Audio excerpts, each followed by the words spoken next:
শীতকাল মানেই পিঠে পুলি। আর আজকেই সেই জন্য তোমাদের সাথে যে রান্নার রেসিপিটা শেয়ার করছি সেটা খুব মিষ্টি একখানা রেসিপি। আর এটা হলো গাজরের হালুয়া। শীতকাল মানে প্রচুর সুন্দর সুন্দর টেস্টি এবং টাটকা গাজর পাওয়া যাবে। সেই জন্য আমি নিয়ে নিয়েছি এখানে লাল রঙের 1 কেজি গাজর। তবে তোমরা যদি লাল রঙের গাজর তোমার অঞ্চলে না পাও বাজারে, তাহলে তুমি যেটা পাচ্ছ সেটাই নিয়ে নেবে।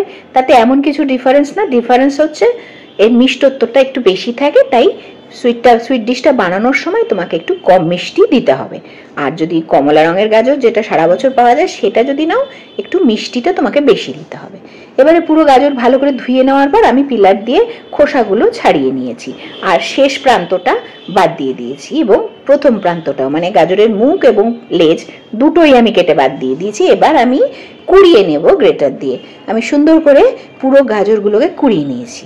এইবারে মেন রেসিপি, এবারে আমি 1 চামচ ঘি, তেল নয় কিন্তু এটা পুরো একদম গাওয়া ঘি কড়াই গরম করে দিয়ে দিলাম। এর মধ্যে আর কিচ্ছু ফোড়ন পড়বে না, মানে আমি দেই না, চাইলে তোমরা দিতে পারো অনেক কিছুই, কিন্তু এই গাওয়া ঘির সাথে এবারে গাজরটা কড়াইতে অ্যাড করে দিলাম, কুড়িয়ে নেওয়া গাজরগুলো। আর কুড়িয়ে নিলে না খুব তাড়াতাড়ি ডিশটা হয়, আর মুখটার মধ্যেও খুব সুন্দর কচকচে একটা ব্যাপার ফিল করা যায় যখন খাওয়া হয়।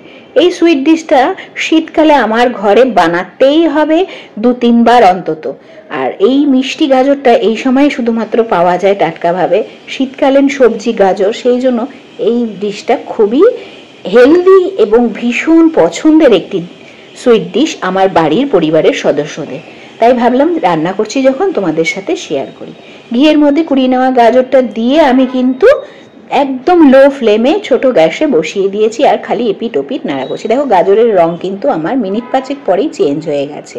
এবার এইভাবেই আমাকে কিছুক্ষণ আরো মিনিট 10 সুন্দর করে নেড়ে যেতে হবে। আর এখন আমি অ্যাড করছি ধুয়ে রাখা কাজু এবং কিশমিশ। কিশমিশটা আমি একটু গুঁড়ো করে দিয়েছি, ভেঙে দিয়েছি।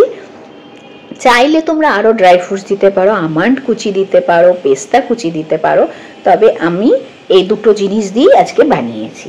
এবার ভালো মতন দেখো রং চেঞ্জ হয়ে যাওয়ার পর, মানে পুরো ঘিতে গাজরটা যখন ভাজা হয়ে যাবে পুরোপুরি, তুমি দেখলেই বুঝতে পারবে এবং গন্ধটাও তো বুঝতে পারবে, তখন দিয়ে দিচ্ছি এখন গুঁড়ো দুধ, আমুল স্প্রে গুঁড়ো দুধ। সেই গুঁড়ো দুধ আমি 4 চামচের মতন, বড় চামচের 4 চামচ দিয়ে দিলাম। আর তার সাথে দিলাম খুবই সামান্য পরিমাণে চিনি। এবার ওই যে বললাম তোমাকে গাজরের মিষ্টত্বর উপর চিনিটা তোমাকে দিতে হবে। আবার আমি বেশ খানিকক্ষণ এই দুটো জিনিসকে মিশিয়ে নেব গাজরের সাথে। এইভাবেই ধিমে আছে এই রান্নাটা তুমি আরো মিনিট 10, প্রথমে 5 মিনিট, তারপরে কাজু কিশমিশ দেওয়ার পর আরো 10 মিনিট এবং দুধ আর চিনি দেওয়ার পরে আরো 10 মিনিট নাড়তে থাকবে এবং রান্নাটা করতে থাকবে। রান্না মানে আর কিছুই না, খালি এপিট ওপিট করা, মানে নেড়ে যাওয়া। এটা করতে হবে বেশ মিনিট 20 ধরে, টোটাল ধরে নাও আধ ঘন্টা পর তুমি যখন বুঝতে পারবে রান্নাটা একদম কমপ্লিট হয়ে গেছে এবং দুধ চিনি সব সুন্দরভাবে মেল্ট হয়ে গেছে, তখন তার মধ্যে 4-5 চামচ ঘন দুধ অ্যাড করতে হবে, যেটা এখন আমি করলাম। এইটা করবার পর তুমি আরো মিনিট 10 সেটাকে নাড়বে এবং সেটা দেখতে ঠিক এরকম যখন হবে, তখন ওই যে 7-8 খানা ছোট এলাচের গুঁড়ো এর মধ্যে দিয়ে দেবে। আমি একটু টেলে নিয়েছি, তাতে গুঁড়ো করতে খুব সুবিধে হয়। হালকা কড়াইতে টেলে সেইটাকে এলাচটাকে গুঁড়ো করে এই মধ্যে আমি অ্যাড করে তারপরে আমি গ্যাস অফ করে দিলাম এবং ঢাকা চাপা দিয়ে বেশ কয়েক ঘন্টা রাখবার পর যখন ঠান্ডা হয়ে গেল, পিঠে পুলি ঠান্ডা খেতে হয় এবং সেটা খেতে বেশি ভালো লাগে।